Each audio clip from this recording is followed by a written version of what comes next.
which, if anybody's heard of that, you totally get points, is the basis for the Devo song Jocko Homo. Like I said, I was in Akron a couple nights ago, which I was really excited about because it's the birthplace of Mark Mothersbaugh, and I'm a big Devo fan. So this is part of a longer piece. The Reverend Dr. B.H. Shattuck is on the television, telling us about the dangers of the one-world system. The Reverend Dr. B.H. Shattuck is on every channel. Not every channel we have access to, every channel that comes in through our antenna. The Reverend Dr. B.H. Shattuck says that he has taken over our antenna. Ha ha, he says, just kidding. We do not know whether he is kidding or not.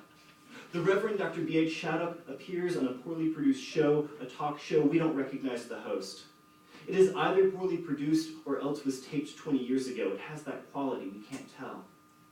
Shattuck talks about the IMF and the World Bank, about the recent appearances of black helicopters and the high-frequency secret messages being sent out through the radio, the television, and now, one might imagine, the internet. A reporter interviews the Reverend Dr. Shattuck on a local news show. There is another solution to the question of the machine's origin, he says, which has been propounded by some philosophers and may be called the speculative theory. Its statement is that the germs of souls were created simultaneously with the formation of the material universe and were copiously sown abroad through all nature, waiting there to be successively taken up and furnished with the conditions of development. Shattuck appears on long-form commercials, quiet, pleasant, shaking his head in admiration while one customer after another relays his or her story. A debate between Shattuck and serious-looking men from a nearby university. Shattuck has the floor. He talks about scientism. Not true science, Shattuck says. The possession of true science, true knowledge, is one of the highest purposes, if not the highest purpose, to which human reason can attain. No, I am against sciencism. And here Shattuck puts on the country yokel act, swinging arms, eyes rolling, voice a-drawin' and a-dippin', against the belief that some egghead who paid more money than you to get himself a fancy education should have any more cause to say what's what than you do. That's right, I'm talking to you, my friends. Don't you have eyes to see and ears to hear? I'm against the superstition of the lab coat, the superstition of the fancy degree hanging up on their wall, against the idea that a lab coat and a degree gives anybody a right to speak for capital S writ large science. Eyes to see and ears to hear, ladies and gentlemen, and we might as well use them. Good people, I need to tell you that scientists do not stand opposed to our beliefs as representatives of science, but as human beings, every bit as fallible and prone to bias as any other poor sinner. It is not science, but scientists, not geology, but geologist, not physics, but physicists that oppose these things that you and I and every other free-thinking man and woman knows in our heart of hearts. There is no conflict, and I believe this sincerely, no conflict between the facts of science and the facts of revelation. What's that, did you say, Dr. Shattuck? Did you just bring in revelation? Why, sure, yes, I did, ladies and gentlemen, sure, yes, I did. The picture fades, blurs, we shake the antenna.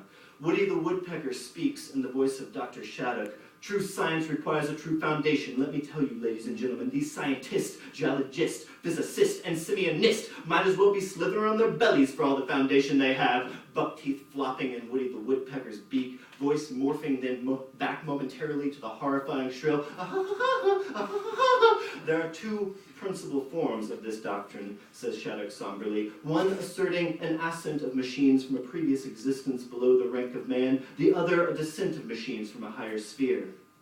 On another talk show, Shattuck discusses the half-man, half-ape. He is joking. We can tell he is joking by the pitch of his voice, the healthy redness of his puffed-up face. He does an impression of the ape-man, says he knows one or two boys back home who might be the missing link, but damned if the scientists themselves ain't told him they ain't. And another talk show, another. Now, I have basically no interest today in trying to sway any proponent of scientism over to our side. Suddenly reasonable again, dispassionate, voice low. I could give him reasons why he's misguided, of course, why his faith is no more scientific than ours and wrong-headed moreover, but I'm not going to do that. The proponent of scientism already knows all that anyhow, and he has chosen to disbelieve. What I'm here for today is to talk to you, the good people who maybe had your head spun a little by these supposed scientists. Maybe you're beginning to question yourself a little. Maybe you're beginning to ask which way is up.